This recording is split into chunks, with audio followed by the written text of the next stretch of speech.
RCN. Le son de la différence.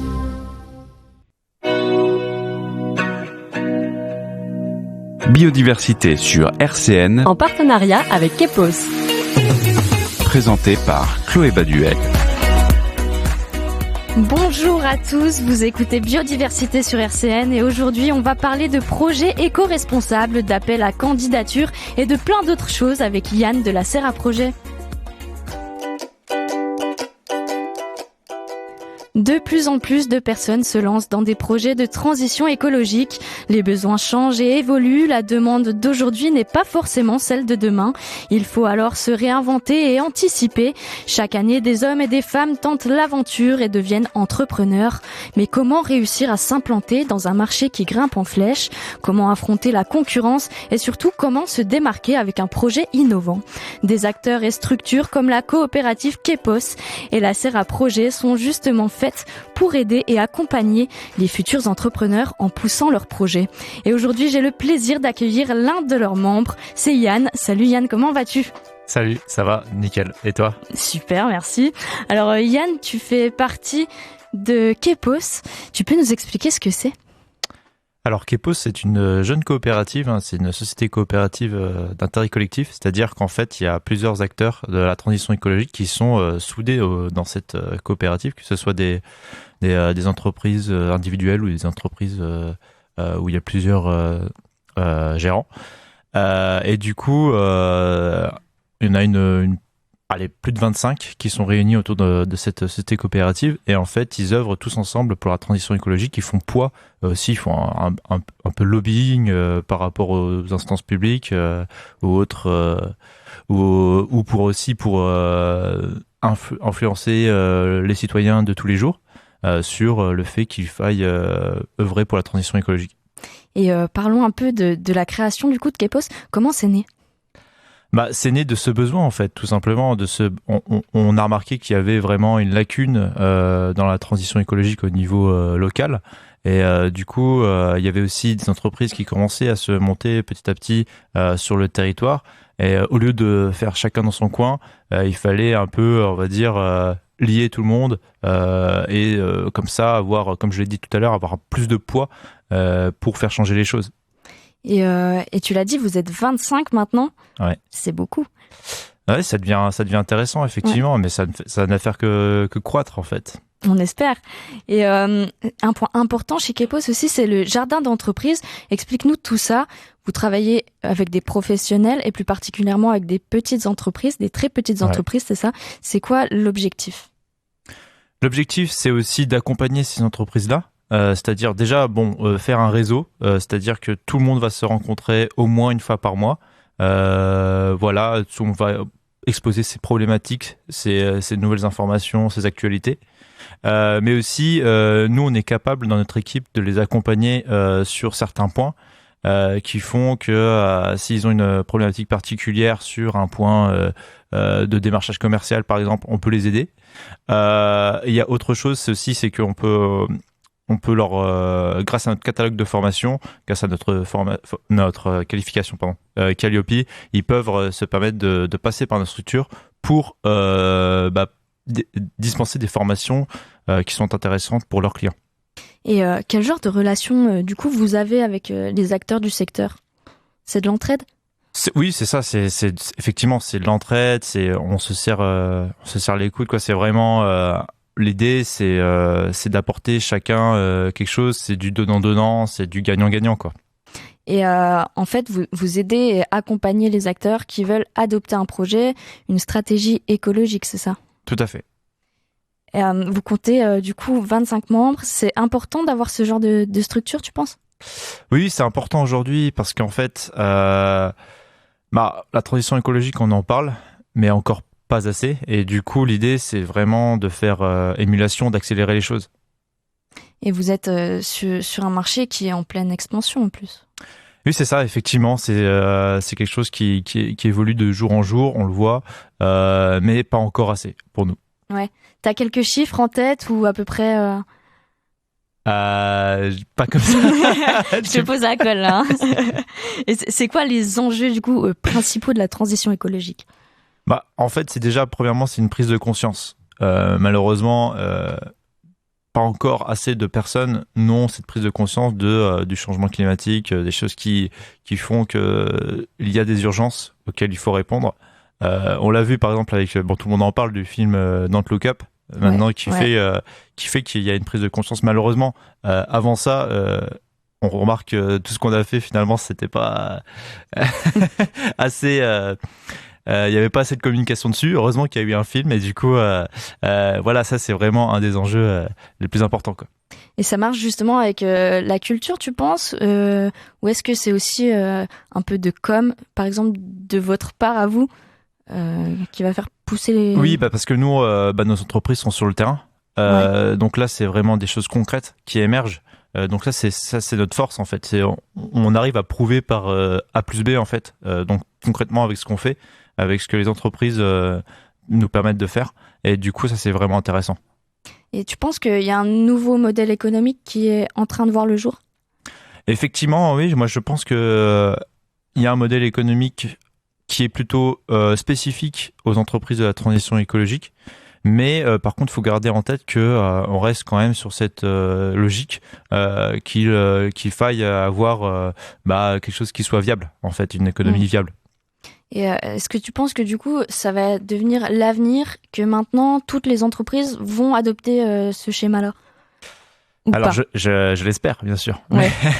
Après que toutes les entreprises l'adoptent, je me fais pas d'illusions, mais pour moi, ce serait logique, en fait, de le faire, puisque c'est quelque chose qui est très à prendre en compte, et c'est urgent de le prendre en compte. Et c'est aussi à prendre en compte, je pense, de la part des consommateurs aussi. Ah bah tout à fait, effectivement. Là, c'est vrai que nous, on essaie de toucher un maximum de personnes, que ce soit consommateurs, acteurs et politiques. Et vous avez également un rôle de sensibilisation, je pense notamment à l'atelier de la transition. Oui, tout à fait. Tu peux nous en parler un petit peu ? Effectivement, tout à fait, l'atelier de la transition est là aussi pour, on va être sur des formations, que ce soit pour monsieur tout le monde, ou aussi pour collectivités, entreprises qui souhaitent se former à la transition écologique. Et ça, c'est très important parce que c'est effectivement une manière de sensibiliser, mais aussi de former les acteurs de la transition écologique de demain. Et du coup, comment ça se passe ? C'est des actions, des activités que vous mettez en place ? C'est les entreprises qui viennent vous voir, qui disent « Ok, là, je veux… » En fait, c'est les deux. C'est les deux, parce que nous, on est capable de proposer une offre de formation, mais c'est surtout nos membres aussi qui nous permettent de proposer un catalogue qui est large, en fait, qui est très large même. Et dis-moi, Yann, où est-ce qu'on peut retrouver Kepos si jamais on veut plus d'infos ou même si on veut venir vous voir et faire appel à vos services ? Eh ben, tout simplement, on peut aller sur notre site internet. Ouais. Et on peut également nous retrouver, on peut nous appeler et nous envoyer un mail très, très facilement. Bah écoute, merci Yann. N'hésitez pas à aller voir le site internet de Kepos, c'est kepos.fr. Vous pourrez retrouver plus d'infos les concernant et pourquoi pas franchir le pas et leur demander conseil. Yann, tu restes avec moi dans un instant. On va parler de la serre à projet et plus particulièrement de l'appel à candidature qui est en cours. On en parle juste après Party Monster de The Weeknd sur RCN. Midi 30, biodiversité sur RCN. En partenariat avec Kepos. Je suis toujours avec Yann de la coopérative Kepos. Yann, il me semble qu'il se passe quelque chose en ce moment du côté de la serre à projet. Alors tout d'abord, est-ce que tu peux nous expliquer ce que c'est que la serre à projet pour que les gens comprennent un peu mieux ? Tout à fait. Alors la serre à projet, c'est un dispositif que je porte, qui est en fait un dispositif qui vise sur l'émergence du coup de projets sur la transition écologique. Alors sur Kepos, on était sur des structures qui existent déjà, en fait. Ouais. Et là, la serre, elle est là pour faire émerger de nouveaux projets. Donc là, on va chercher des porteurs de projets. La serre de projet, en fait, elle est portée par deux structures, pardon. Ouais. Kepos, du coup. D'accord. Donc on en a déjà parlé. Et France Active Lorraine, qui est une association bien implantée, qui aide les structures de l'économie sociale et solidaire, notamment avec du financement, mais aussi de l'accompagnement. Donc tous les deux, en fait, on s'est alliés, ce qui est logique, en fait, et ça a donné naissance à la serre à projet. Et la serre à projet, ça existe depuis quand ? Alors la serre à projet, on a déjà fait 2 promotions, 2 années, en fait. Et là, c'est notre 3e année. Et du coup, l'objectif, c'est de faire émerger de nouveaux projets, Oui.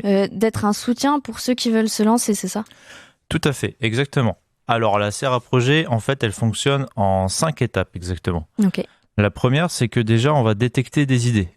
En fait, on va les sonder, les citoyens, déjà, premièrement. Tout le monde, en fait, qui sont sur le territoire, bien sûr, et qui nous disent, bah voilà, nous, on a cette idée pour notre territoire en lien avec la transition écologique. Ok. Après, on les confronte avec d'autres acteurs, des acteurs publics, des acteurs privés, et notre comité de pilotage avec des structures bien implantées sur le territoire et aussi qui ont un poids en fait politique par rapport à la transition écologique, mais aussi par rapport aux décisions qui sont prises sur le territoire. Alors, tu es là pour un objectif bien précis, c'est aussi nous parler d'un projet que vous avez lancé depuis le 5 janvier jusqu'au 9 février. C'est un appel à candidature. Est-ce que tu peux nous parler un peu de tout ça ? Tout à fait, exactement. Et j'allais y venir en fait, tout simplement, puisqu'après après cette détection de l'idée, nous on réalise des études d'opportunité. Ouais. Pour voir en fait si les opportunités sont bonnes, si elles sont viables en fait. Et puis après, troisième étape, on lance ce qu'on appelle un appel à candidature. C'est ce qui se passe en ce moment depuis le 5 janvier qui court jusqu'au 9 février. Et en fait, là, on va chercher des personnes. On leur propose en fait des projets sur un plateau. Ouais. Et on leur dit, voilà, nous, on a remarqué qu'il y avait ces idées-là, ces thématiques-là qui pourraient être émergées sur notre territoire.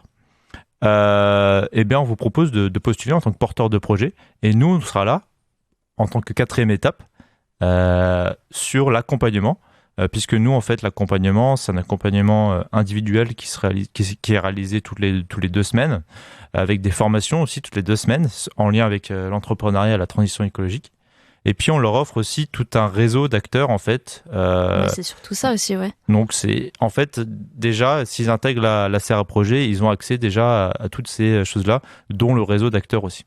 Et du coup, tu as dit que c'est vous qui choisissiez les projets, Ouais. mais vous êtes aussi ouvert aux propositions, je crois. Tout à fait, exactement. Alors, en fait, nous, on détecte des idées, mais on accepte aussi ce qu'on appelle un volet blanc. C'est-à-dire qu'en fait, là, les porteurs de projets, ils viennent avec leur propre idée, et en lien avec la transition écologique et solidaire, bien sûr. Mais du coup, chaque année, on en sélectionne parmi ces projets-là, quoi. Et pour trouver les opportunités du marché, vous avez décidé d'adopter une méthode qui change un peu de la méthode traditionnelle. J'ai vu ça dans votre communiqué de presse. Tout à fait. Vous avez dit que vous utilisiez un processus inversé. Comment ça se passe ? Tout à fait. Eh bien voilà, en fait, c'est ça. Nous, on va vraiment sonder les citoyens. Et encore une fois, il y a une confrontation avec les acteurs privés, acteurs publics. Et l'idée aussi, c'est d'aller chercher des idées avant de se dire qu'en fait, on va chercher des personnes qui ont déjà des projets. L'idée, pourquoi on fait ça ? Parce qu'en fait, on est sûr déjà du coup qu'il y a un besoin sur le territoire. Donc ça accélère les choses. Ouais. Et deuxièmement, ça apporte du poids, de la viabilité au projet. Puisqu'en fait, nous, on fait déjà plein d'études dessus. Tu fais des études de marché, du coup ? Oui, en fait, c'est une sorte d'étude de marché. En fait, on regarde ce qui existe déjà sur le territoire. On fait un benchmark vraiment. C'est-à-dire qu'en fait, on identifie les autres structures qui font à peu près les mêmes choses. Okay. Et voilà, ça permet déjà de vérifier la viabilité du futur projet. Et au final, pour cette année, vous avez identifié 6 grandes activités, je crois. C'est ça, effectivement. On a 6 thématiques principales. Tu veux que je les énumère ? Ouais, c'est sûr. Ça te fait du boulot, je sais, mais... Il n'y a pas de souci, c'est un travail de mémoire.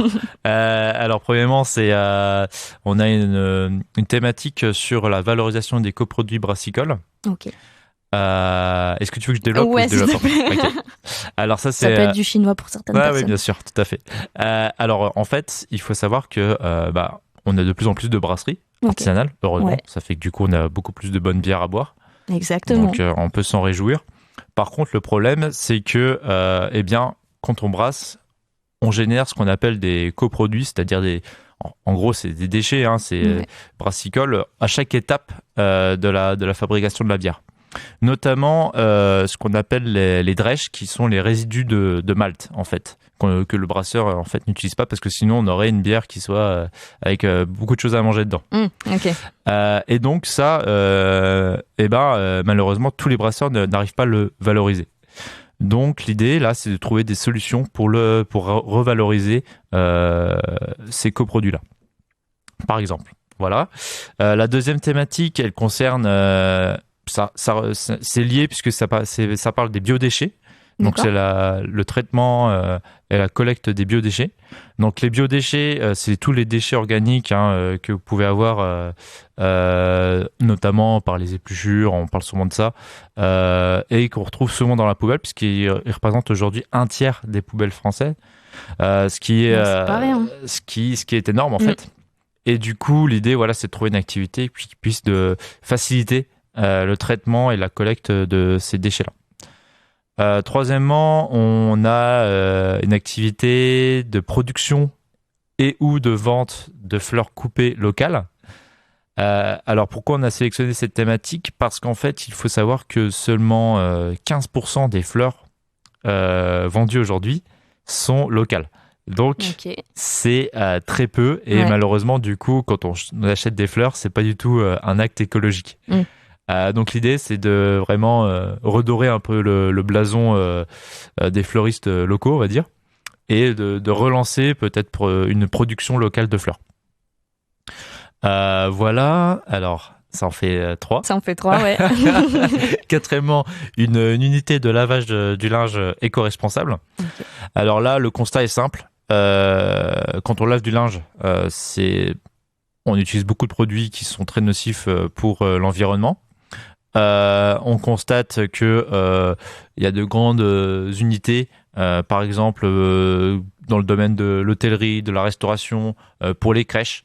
Il y a des choses à faire pour que on ait un acte un peu plus éco-responsable quand on lave le linge.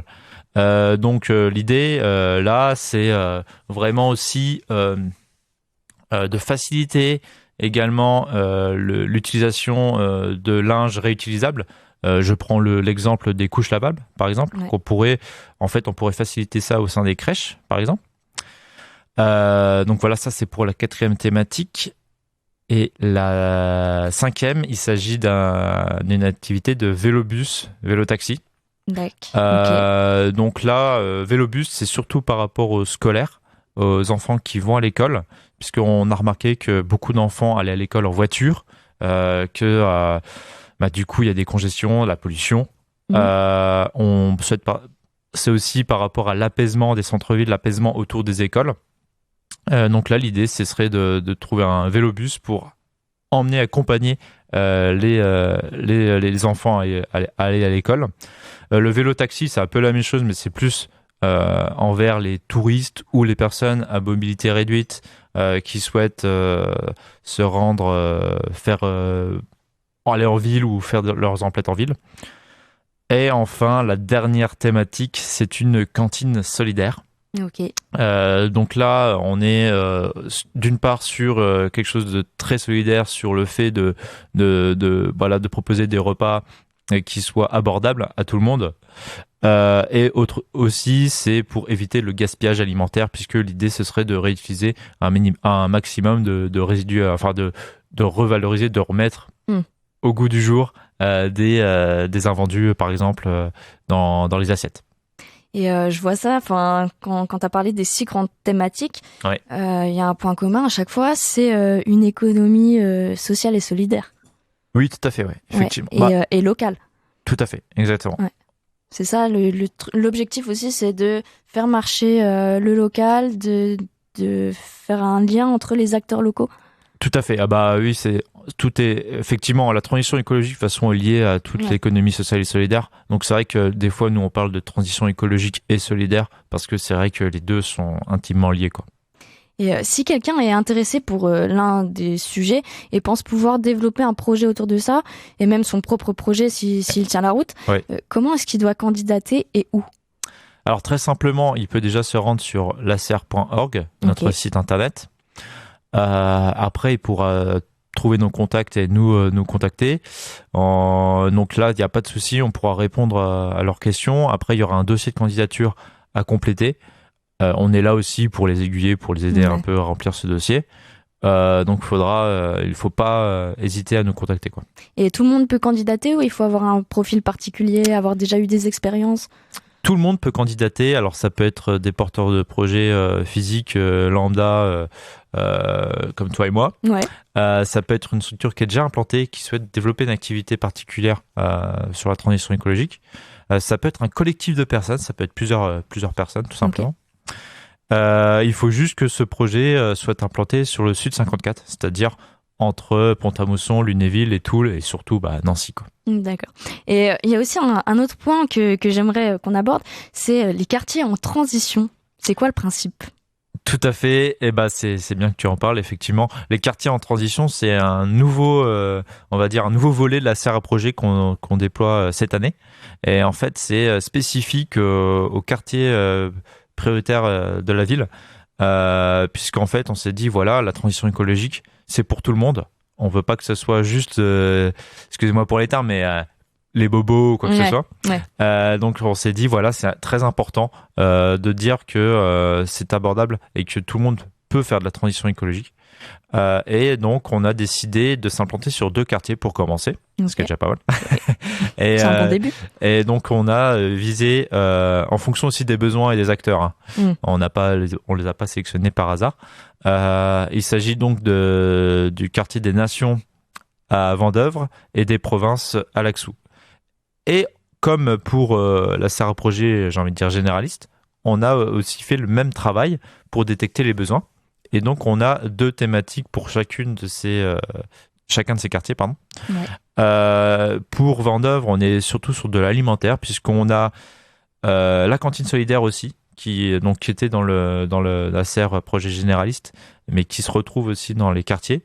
Et aussi une cuisine partagée. L'idée, c'est d'avoir une cuisine qui soit partagée avec d'autres personnes qui font de la restauration. En fait, on cherche vraiment à ce qu'il y ait du lien social dans ces quartiers-là. Sur Laxou, on est sur une recyclerie du jouet et de tout ce qui concerne l'enfance, c'est-à-dire qu'en fait on va aller vendre des jouets d'occasion et des articles de puériculture d'occasion. Et également on est sur un tiers-lieu de la transition écologique. Donc là, encore une fois, c'est vraiment pour qu'il y ait un lieu de rencontre entre les gens du quartier et qu'il y ait du lien social au maximum. C'est une belle initiative. En tout cas, on vous souhaite beaucoup de réussite. Merci beaucoup d'avoir été avec nous le temps de cette émission. On vous souhaite de la réussite. N'hésitez pas à aller vous renseigner et à candidater. Vous pouvez postuler dès maintenant et jusqu'au 9 février sur www.laser.org. Si l'une des activités proposées vous tente ou si vous avez un projet en rapport avec la transition écologique en tête. Merci à toi, Yann, et à Kepos, partenaire de l'émission. Revenez nous voir quand vous voulez. Merci beaucoup. Merci à Thomas pour la technique et merci d'avoir écouté Biodiversité. On se retrouve la semaine prochaine, même jour, même heure. On va se quitter en musique avec Black Bear. Ciao, ciao. RCN, www.rcn-radio.org